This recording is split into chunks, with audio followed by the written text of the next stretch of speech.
Behold the mystery that God, the creator of the universe, the one who spins entire galaxies from the glint of God's eye, God who loves this little blue dot in a sidebar galaxy in a corner of a universe so much that you can see God's love in flesh, in the skin we're in.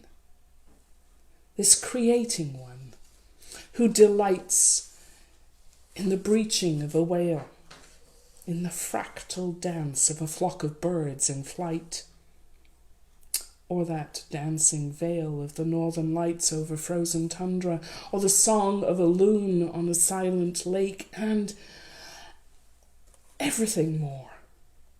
Behold the mystery of God, that in the fullness of time, in the time that is now, the infinity of God is contracted to a span, birthed by a woman, swaddled in an animal's feed trough.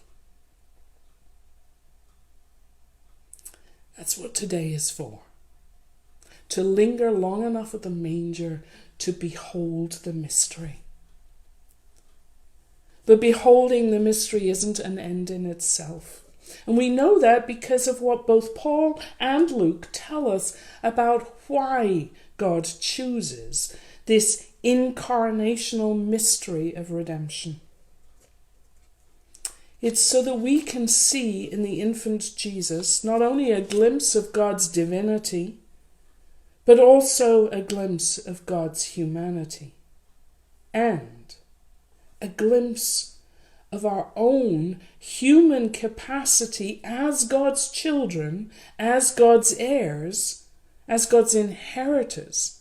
We get to share in the holy dream that God has for the world that God so loves. This year, more than any I can recall, I needed to linger long enough to get that glimpse. These texts, this Magnum Mysterium, magnificent mystery, reminds me that it's actually not just human effort alone, nor strength of body or will alone, nor character or courage alone that makes us capable of the acts of redemption for ourselves and of our planet. It is also the dream of God, the Spirit of God, however you want to call this loving power of God, the risen life of Christ at work in us. It is all of this that raises us up above what we ever dared hope that we, by ourselves, can accomplish. We were on KidZoom this morning, having an amazing conversation. The theologians that gather in their pajamas at 9 o'clock on a Sunday morning are amazing. And we talked a little bit about hope for the new year. Am I hopeful? Actually, yes, I am.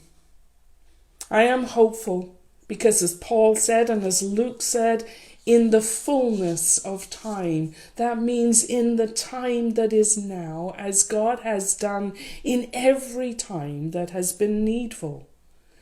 God's love becomes enfleshed in humanity so that the world, the planet, and all its creatures might be made whole, might be redeemed.